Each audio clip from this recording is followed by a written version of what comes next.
একটি দেওয়াল ঘড়িতে 5টার ঘন্টা বাজতে 5 সেকেন্ড সময় লাগে। 8টার ঘন্টা বাজতে কত সময় লাগবে?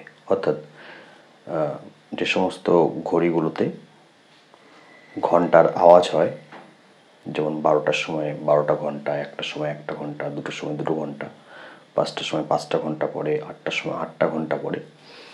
তো এরকমই একটি দেওয়াল ঘড়িতে 5টার ঘন্টা বাজতে 5 সেকেন্ড সময় লাগে। তো যখন সেই ঘড়িতে 8টা বাজবে, তো তখন সেই 8টার ঘন্টা বাজতে কত সময় লাগবে? অঙ্কটি দেখে এবং অপশন দেখে অঙ্কটি পড়ে সকলেই যে উত্তরটা করবে সেটা হলো 8 সেকেন্ড সময় লাগবে। কিন্তু অঙ্কটা এভাবে করলে অঙ্কটা ভুল হবে। এই অঙ্কটা করার একটা নির্দিষ্ট নিয়ম পদ্ধতি রয়েছে, সেভাবেই এই অঙ্কটা করলে সেটা নির্ভুল হবে। আমি অপশনগুলো দিচ্ছি না, অপশনগুলো তোমরা বিভিন্ন পরীক্ষাতে বিভিন্ন অপশন দেওয়া থাকবে, আমাদের শুধু সঠিক অপশনটা দরকার। দেখো এখানে যখন 5টা ঘন্টা পড়বে তখন 5টা ঘন্টা পড়বে, তাই না? ঘন্টা নাম্বার 1, ঘন্টা নাম্বার 2, ঘন্টা নাম্বার 3, ঘন্টা নাম্বার 4 এবং ঘন্টা নাম্বার 5। এই 5টি ঘন্টা পড়ল। তো এখানে 8টার যখন ঘন্টা পড়বে তখন 1, 2, 3, 4, 5, 6, 7, 8 এভাবে 8টি ঘন্টা পড়বে। এখন এখানে যেটা ক্যালকুলেট করতে হবে সেখানে হচ্ছে এই গ্যাপগুলো কটা রয়েছে। এখানে দেখো প্রথম ঘন্টা থেকে দ্বিতীয় ঘন্টায় একটি গ্যাপ, তাই না? গ্যাপ হচ্ছে গ্যাপ 1, 2, 3, 4। আর এখানে কি? এখানে গ্যাপ কটা রয়েছে? 1, 2, 3, 4, 5, 6, 7, 7টি গ্যাপ থাকছে। তাহলে যেটা লজিক সেটা হলো 4টে ঘন্টা যে গ্যাপ, যে বিরতি, তাতে সময় লাগছে 5 সেকেন্ড। তাহলে 60টি ঘন্টা মানে 60টি যে গ্যাপ রয়েছে, 8টা বাজার জন্য 8টি ঘন্টা পড়বে এবং তার মধ্যে গ্যাপ 7টি। এই 7টির গ্যাপের জন্য কত সময় লাগবে? তো ব্যাস একটু একই নিয়মে অঙ্ক করতে হবে, ছোটবেলার নিয়মে। 4টে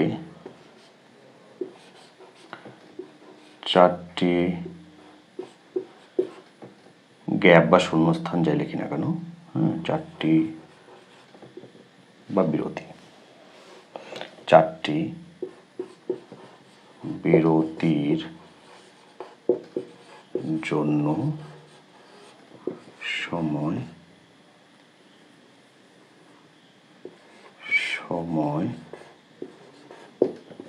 লাগে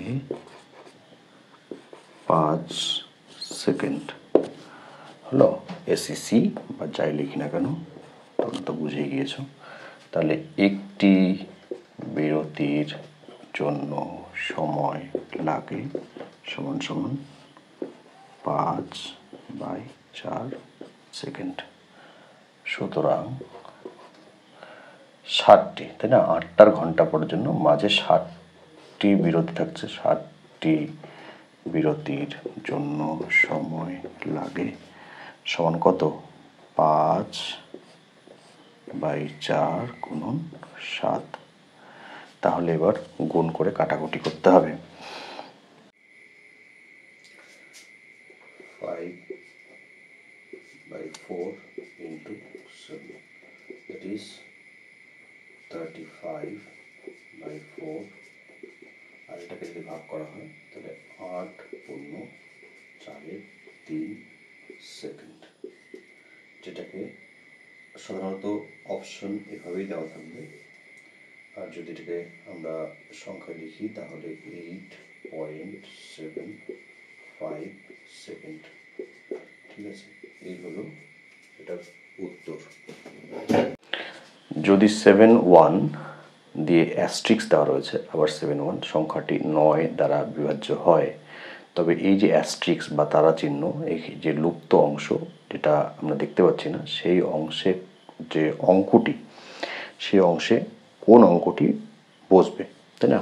সেটা অপশনগুলো দেওয়া রয়েছে 0, 8, 5 নাকি 2। অপশন হলো কত?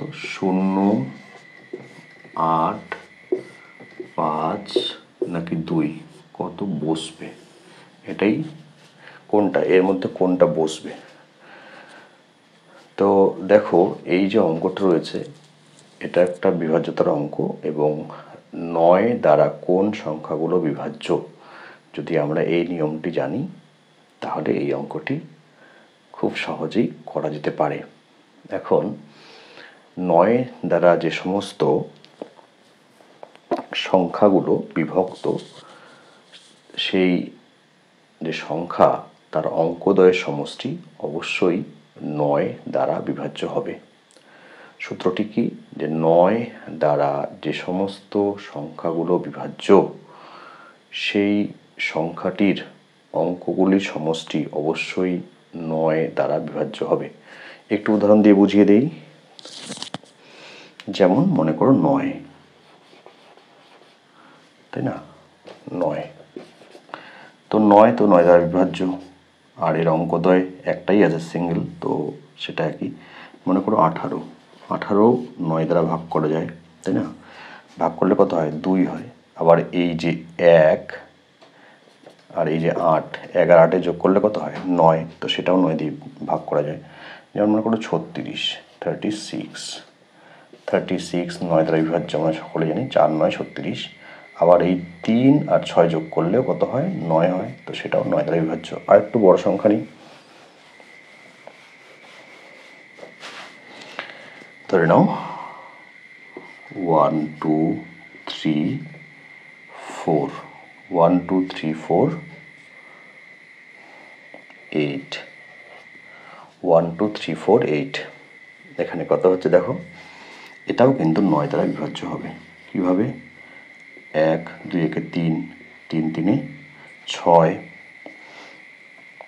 6 4 10, 10 আর 8 18।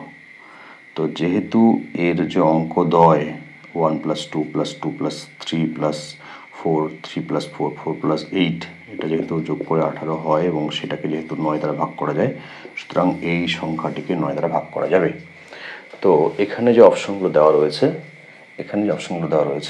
যেমন 7 1, আমরা যদি ফার্স্ট অপশনটাকে নিই 0 7 1, এবার এগুলোকে যদি যোগ করি তা 7 1 8, 8 0 যোগ করলে কত হয়? 8ই থাকে।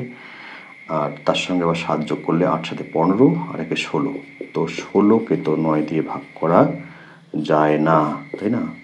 তারপরে যদি 8 বসিয়ে দেখি আমরা, তাহলে কত হবে? 7 1 8 7 1, এটা 9 দ্বারা বিভাজ্য কিনা? তাহলে দেখো 7 1 8, 8 8 16, 16 আর 7 23, 23 1 24, তো 24কেও কিন্তু ভাগ করা যায় না 9 দিয়ে, তাই না? পূর্ণ সংখ্যায় ভাগ করা যায় না।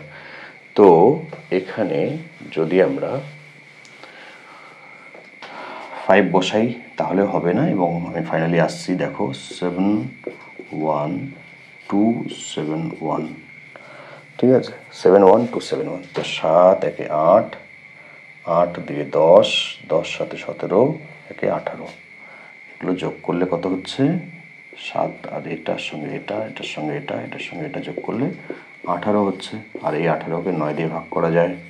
তো নিঃসন্দেহে এই যে 7 1 দিয়ে অ্যাস্ট্রিক্স দেওয়া রয়েছে, দিয়ে 7 1 দেওয়া রয়েছে, তো এই অ্যাস্ট্রিক্সের জায়গাটিতে কত বসবে? অ্যাস্ট্রিক্স নয়, অ্যাকচুয়ালি এখানে অ্যাস্ট্রিক্স বললে হয়তো ভুল হবে, এটাকে একটা শূন্যস্থানের মতো দেখানো হয়েছে, তাই না? তো এই জায়গাটায় বসাতে হবে আমাদের 2, এই জায়গাটা বসাতে হবে 2, তো সঠিক অপশন হবে এটা।